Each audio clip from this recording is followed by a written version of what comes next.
মোদির সাথে আদানির সম্পর্ক কি এই নিয়ে অনেকেই বিতর্ক তোলেন। অনেকে মনে করেন যে মোদিজি হচ্ছে আদানির চাকর, আহ, এবং অনেকে মনে করেন যে মোদিজি পুঁজিপতিদের দালালি করেন। কিন্তু আজকে যে রিপোর্টটা তুলে ধরবো সেটা দেখার পর আপনার ধারণা পাল্টে যাবে। অ্যাকচুয়ালি মোদিজি আদানি এরা কিন্তু বিজনেস পার্টনার বলা যায়। বেনামে মোদির সমস্ত ব্যবসা পরিচালনা করছেন আদানি নিজেই। হ্যাঁ, এরকমই রিপোর্ট এখনো পর্যন্ত যা তথ্য প্রমাণ এসেছে তার উপর ভিত্তি করে বলা যায়। আপনাদের একটা গুরুত্বপূর্ণ রিপোর্ট দেখাবো যেখানে কেজরিওয়াল একদম প্রত্যেকটা ঘটনার পয়েন্ট ধরে ধরে তথ্য প্রমাণ সহ পরিবেশন করেছেন। আপনাদের সম্পূর্ণ রিপোর্ট দেখার অনুরোধ করব এবং আপনার ধারণা পাল্টে যাবে। আজকের দেশে যত কিছু হচ্ছে তার পেছনে মোদি অ্যান্ড কোম্পানি। কারণ মোদিজি কিন্তু বেনামে আদানির নাম করে দেশে বিদেশে সমস্ত জায়গায় ব্যবসা করছেন, ভারতবর্ষকে বিক্রি করছেন। দেখুন এই গুরুত্বপূর্ণ রিপোর্ট এবং অবশ্যই ব্যাপক শেয়ার করুন এবং আমার চ্যানেল বং নিউজ লাইভ অবশ্যই সাবস্ক্রাইব कहते हैं अडानी के अंदर सारा पैसा मोदी जी का लगा हुआ है। अडानी तो केवल मोदी जी का पैसा मैनेज करता है, मैनेजर है। अगर कल को जांच हो गई, जेपीसी बैठ गई ईडी की, तो अडानी नहीं डूबेगा, मोदी जी डूबेंगे। राजापक्षा को मोदी जी ने जबरदस्ती करके वहां का विंड प्रोजेक्ट अडानी को दिलाया। बांग्लादेश वालों को बिजली खरीदनी थी, मोदी जी ने वो प्रोजेक्ट भी अडानी जी को दिला दिया। 6 एयरपोर्ट की नीलामी हुई, 6 के 6 एयरपोर्ट अडानी को दे दिए, अडानी को नहीं दिए। मोदी जी ने खुद 6 के 6 एयरपोर्ट को अपने नाम कर दिया।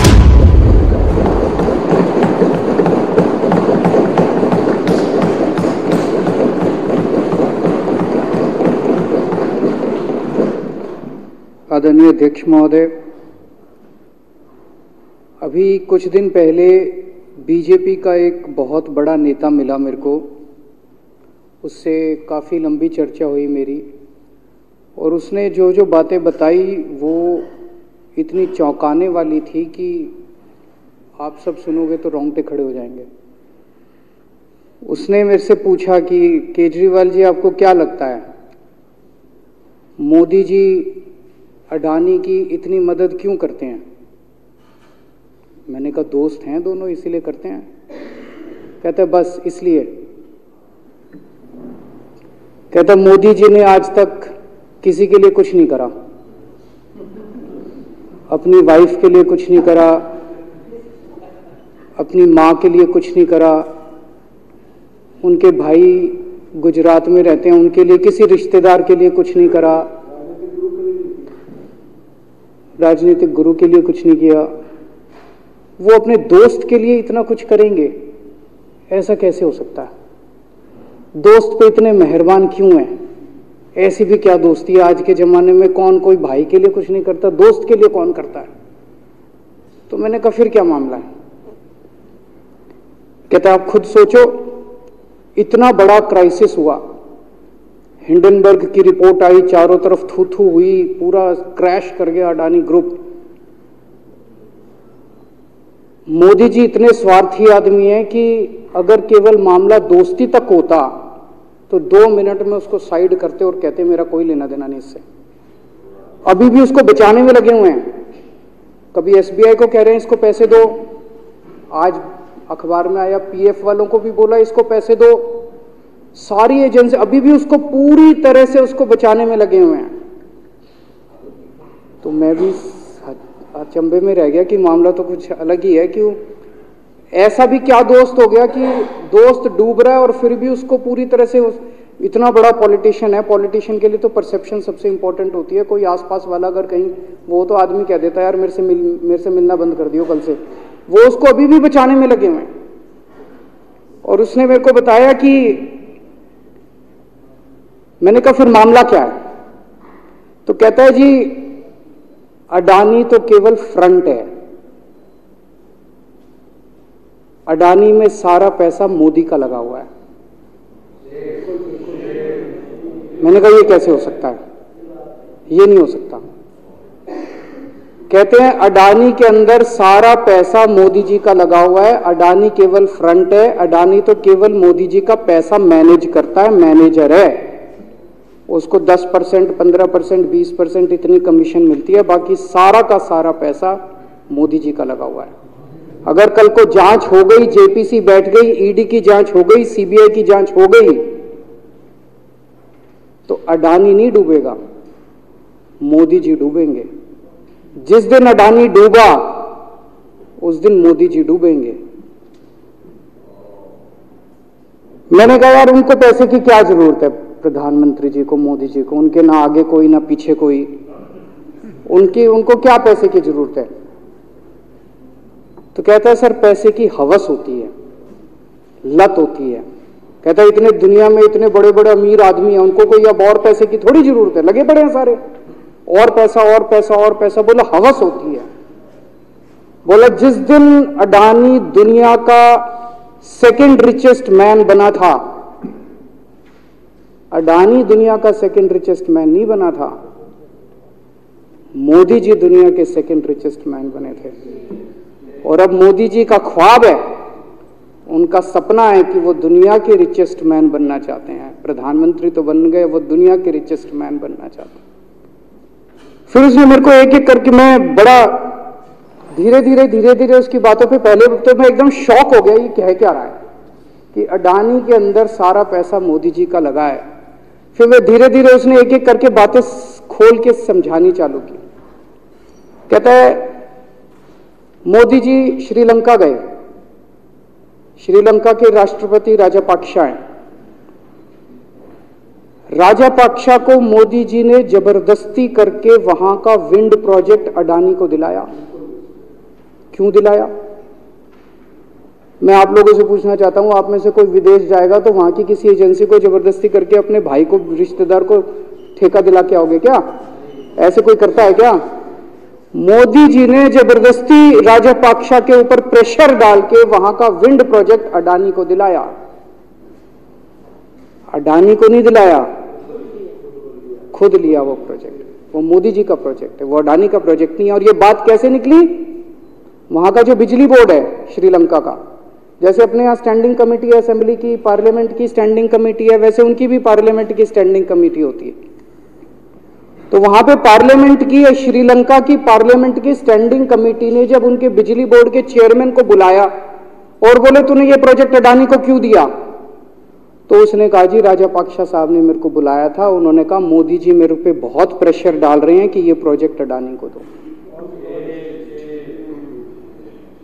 मोदी जी बांग्लादेश गए, बांग्लादेश वालों को बिजली खरीदनी थी, 1500 मेगावाट बिजली 25 साल के लिए।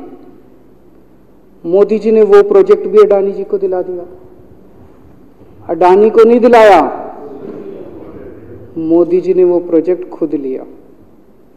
25 साल तक 1500 मेगावाट बिजली खरीदने का प्रोजेक्ट बांग्लादेश का, वो भी मोदी जी ले आए अपने नाम पे। इजराइल गए, इजराइल के साथ भारत ने कई सारे रक्षा सौदे किए, रक्षा सौदे, वो सारे के सारे रक्षा सौदे अडानी को दे दिए। अडानी को नहीं दिए, मोदी जी ने खुद लिए। अभी 2-3 साल पहले 6 एयरपोर्ट की नीलामी हुई प्राइवेटाइजेशन के लिए, सरकार ने उनकी नीलामी करी, भाई प्राइवेट प्लेयर आके लो। उसमें एक कंडीशन थी कि उसी को दिया जाएंगे ये एयरपोर्ट जिसने पहले एयरपोर्ट का काम कर रखा है। हर सरकारी ठेके में होती है, हम सड़क बनाते हैं, कहते हैं भाई सड़क, जिसको ठेकेदार को सड़क बनाने का एक्सपीरियंस है उसी को दिया जाएगा। हम बिल्डिंग बनाते हैं, हम कहते हैं भाई ये पानी के वाटर ट्रीटमेंट प्लांट लगाते हैं, हम कहते हैं भाई जिसने WTP वाटर ट्रीटमेंट प्लांट इतने लगा रखे हैं उसी को दिया जाएगा। हम सीवेज ट्रीटमेंट प्लांट बनाते हैं, हम कहते हैं जिसको 20 साल का एक्सपीरियंस है, 15 साल का है, उसी को। इसमें भी ये कंडीशन थी कि जिसने इतने साल तक एयरपोर्ट चलाने का काम कर रखा उसी को दिया जाएगा। अब अडानी ने तो कर नहीं, मोदी जी ने तो कर नहीं रखा था, अडानी ने तो कर नहीं रखा था, तो क्या करते? आखिरी मोमेंट पे वो कंडीशन हटा दी गई, बोले कोई एक्सपीरियंस की जरूरत नहीं है। 6 एयरपोर्ट नीलामी पे थे, 6 के 6 एयरपोर्ट अडानी को दे दिए, अडानी को नहीं दिए। मोदी जी ने वो खुद 6 के 6 एयरपोर्ट खुद अपने नाम कर लिए। आज 2021 नवंबर में एयरपोर्ट टेक ओवर किए, 2023 1.5 साल हुआ है। 1.5 साल के अंदर आज एयरपोर्ट का 30%, पूरे देश का एयरपोर्ट का जितना धंधा है, बिजनेस है, उसका 30% बिजनेस जो है वो मोदी जी के पास है। 30%, 1.5 साल के अंदर इतना बड़ा भारत देश, इतने एयरपोर्ट, 30% एयरपोर्ट का बिजनेस आज मोदी जी के पास है। एक और बड़ी इंटरेस्टिंग चीज हो रही है, ये ईडी और सीबीआई को इस्तेमाल करके बंदूक यहां रख के लोगों की फैक्ट्रियां छीनी जा रही हैं। मतलब 10 अक्टूबर 2018 को 10 अक्टूबर 2018 को कृष्णापट्टनम पोर्ट के ऊपर इनकम टैक्स की रेड हुई और 6 अप्रैल 2020 को 1.5 साल बाद वो पूरा एयरपोर्ट अडानी ने खरीद लिया। उसके यहां बंदूक रख के उसको कहा या तो दे दे और या जेल। तो वो अडानी ने नहीं खरीदा, वो मोदी जी के पास चला गया कृष्णापट्टनम एयरपोर्ट। 10 दिसंबर 2020 को एसीसी और अंबुजा सीमेंट पे रेड हुई और 2 साल बाद 16 अक्टूबर 2022 को दोनों सीमेंट प्लांट मोदी जी के पास चले गए। 2020 जुलाई को मुंबई एयरपोर्ट का मालिक था जीवीके, उसके ऊपर सीबीआई और ईडी की रेड हुई, एफआईआर हुई और 1 महीने बाद मुंबई एयरपोर्ट जो है वो मोदी जी के पास चला गया, अडानी के पास चला गया। तो ईडी और सीबीआई पे रेड कराते हैं, उसको धमकाते हैं फैक्ट्री वाले को, कंपनी वाले को कि या तो जेल जा और या तेरी फैक्ट्री हमको दे दे। ये इधर तो सुनते थे हरियाणा की तरफ ये तुच्छी, इधर इसकी फैक्ट्री भी छीन ली, पंजाब में भी सुनते थे इसकी भी फैक्ट्री छीन ली, इसकी। पूरे देश के अंदर ये इतनी गुंडागर्दी मची पड़ी है कि ईडी की रेड करा देते हैं, सीबीआई की रेड करा देते हैं, यहां बंदूक रखते हैं और कहते हैं या तो फैक्ट्री दे दे और या जेल जा। ये क्या चल क्या रहा है इस देश के अंदर? इन्होंने अभी थोड़े दिन पहले ऑर्डर निकाला कि सारे जितने पावर प्लांट हैं, जितनी राज्य सरकारें हैं, पंजाब सरकार की, हमारी जो सरकार है उनके पास भी ऑर्डर आया, सारी सरकारों को जितना उनका कोयले की रिक्वायरमेंट है उसमें से 10% कोयला इंपोर्टेड इस्तेमाल करना पड़ेगा। और इंपोर्ट केवल मोदी जी करते थे, अडानी करता था। तो इसका मतलब आपको 10% अपना कोयला कंपलसरी, जरूरत नहीं है आपको कोयले की, लेकिन 10% कोयला आपको अडानी से खरीदना पड़ेगा।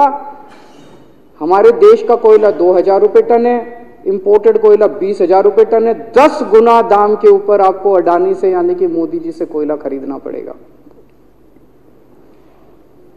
इन्होंने सुप्रीम कोर्ट का एक और, जब कोयला घोटाला हुआ था अपने देश के अंदर, तो सुप्रीम कोर्ट ने आदेश दिया था कि अब कोयले की खदानें किसी भी प्राइवेट वाले को नहीं दी जाएंगी, सारी खदानें सरकारें। तो इन्होंने कुछ खदानें राजस्थान सरकार को दे दी, कुछ खदानें छत्तीसगढ़ सरकार को, कुछ खदानें पंजाब सरकार को, सरकारों में बांट दी।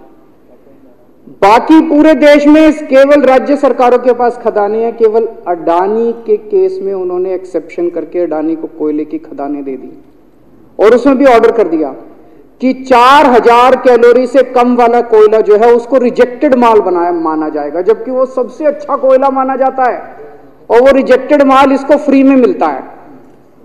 तो कम से कम 2800 करोड़ रुपए का कोयला हर साल फ्री में मोदी जी ले जाते हैं।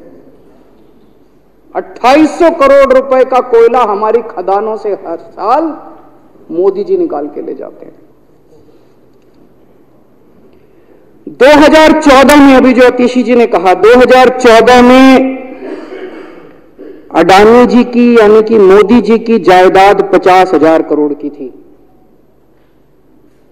7 साल बाद इनकी जायदाद हो गई 11.5 लाख करोड़। मोदी जी इतना पैसा लेके कहां जाओगे?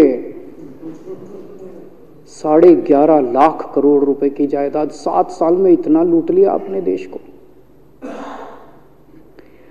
2014 में 609 नंबर पे थे, अब ये सेकंड रिचेस्ट बन गए, अब रिचेस्ट बनना चाहते हैं ये तो। लेकिन कुदरत है, कुदरत तो बड़ी ताकतवर है। किसने सोचा था एक दिन हिंडनबर्ग रिपोर्ट आएगी और 24 घंटे के अंदर सारा तहस नहस हो जाएगा। 1947 से लेके 2014 तक 67 साल में भारत देश ने, सारी सरकारें जितनी आई सबने मिलके 55 लाख करोड़ रुपए का कर्जा लिया था भारत सरकार ने।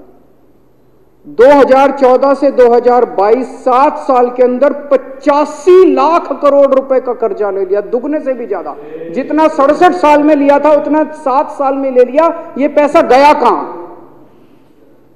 ये पैसा गया कहां? ये सारा इनकी जेब में गया। तो मैं जनता को कहना चाहता हूं, आप तो जीएसटी देते हो, अपने बच्चों का पेट काट के टैक्स देते हो, दूध पे, दही पे, हर चीज पे जीएसटी देते हो। वो जीएसटी का पैसा जाता है जनता की उसमें खजाने में, वहां से वो जाता है अडानी के खजाने में, और वहां से वो जाता है मोदी जी के खजाने में। दोनों हाथों से लूट मची हुई है, पूरे देश को लूट रहे हैं प्रधानमंत्री जी, मोदी जी पूरे दोनों हाथों से लूट रहे हैं। कोयला लूट रहे हैं, एयरपोर्ट लूट रहे हैं, सड़कें लूट रहे हैं, बिजली लूट रहे हैं, पानी लूट रहे हैं, कुछ नहीं छोड़ा, सब कुछ लूट रहे हैं। जितना कांग्रेस ने 75 साल में नहीं लूटा, उससे 10 गुना इन्होंने 7 साल के अंदर, 8 साल के अंदर लूट लिया देश को। अडानी का क्या रोल है इसमें? मोदी जी कम पढ़े लिखे हैं, उनको समझ नहीं है कि करना क्या है। अडानी आके बताता है पैसा यहां लगा लो, इस देश में चलते हैं, वहां की ये कंपनी खरीद लेते हैं, ईडी को और सीबीआई को इसके पीछे लगा दो। वो सारा मैनेजमेंट करता है, दिमाग उसका, पैसा मोदी जी का। उसके बदले में उसको पता नहीं 10%, 15%, 20% कितनी कमीशन मिलती है, लेकिन दिमाग सारा अडानी का है। और मेरे को ज्यादा चिंता इस बात की है अध्यक्ष महोदय, प्रधानमंत्री जी कम पढ़े लिखे हैं, उनको कम समझ में आता है। लोग आके उनको कुछ ना कुछ कहीं भी जाते हैं या कोई विदेश से आता है, उसके जो भी विदेश से नेता आता है या कहीं जाते हैं तो 2 ही कंडीशन होती है। एक तो उसको कहते हैं भाई गले मिल ले, तो फोटो खिंचा ले, गले मिल ले, फोटो खिंचा ले, पार्क में घूम ले, तो वो फोटो खिंचाने के लिए उसको कहा जाता है भाई फोटो खिंचा ले, फोटो खिंचाने के लिए। और दूसरा उसको कहा जाता है भाई अडानी को ये ठेका दे दे, अडानी को ये ठेका दे दे। और कोई किसी कईयों को कहते हैं तारीफ कर दे, कोई आके कुछ नेता आके कहते हैं ना मोदी जी तो दुनिया के सबसे लोकप्रिय नेता है। उसने क्या लेना देना, मोदी जी दुनिया के सबसे लोकप्रिय, वो आके क्यों कह रहा है? बदले में वो देश, ये जो गोरे हैं ना, बहुत चतुर हैं, बहुत चालाक हैं, ये ऐसे इतने भोले वाले नहीं है कि यहाँ पे आए और कह गए मोदी जी दुनिया के, वो पता नहीं किस किस चीज पे साइन करा के ले जाते हैं, पता ही नहीं चलता बदले में क्या साइन करा के ले जाते हैं। यही हुआ था 17वीं 18वीं सदी के अंदर हमारे देश में। वो ईस्ट इंडिया कंपनी वाले आते थे, उस टाइम के हमारे राजे महाराजे भी ऐसे ही अनपढ़ होते थे, उनको कुछ अकल होती नहीं थी। उनके राज्य, उनके दरबार में आते थे, उनकी तारीफ करते थे, खूब तारीफ करते थे, और पता नहीं किस किस चीज पे साइन करा के ले गए। 100 साल के अंदर पूरा देश अंग्रेजों ने कब्जा कर लिया। वही हाल अब हो रहा अपने देश का कि हमारे कम पढ़े लिखे प्रधानमंत्री हैं, पैसे की हवस है, और मतलब जो भी आता है 2 लाइन उनके उसमें बोल दे, गले मिल ले, पार्क में घूम ले, अडानी को 2 कंपनियों का ठेका दे दे, बदले में पता नहीं देश का क्या क्या बेच दिया इन लोगों ने। बहुत चिंता है हम लोगों को देश की इस वक्त, जिस दौर से देश गुजर रहा है। मुझे लगता है कि आजादी के बाद से सबसे भ्रष्ट प्रधानमंत्री अगर कोई हुए हैं जिन्होंने देश को इतना लूटा है, तो वो आज मौजूदा प्रधानमंत्री हैं। और उसके ऊपर कम पढ़े लिखे हैं, उनको कुछ पता नहीं, कोई कुछ भी उनसे साइन करा के ले जाता है, किसी को कुछ पता नहीं चलता। मैं संजीव झा के प्रस्ताव का समर्थन करता हूं।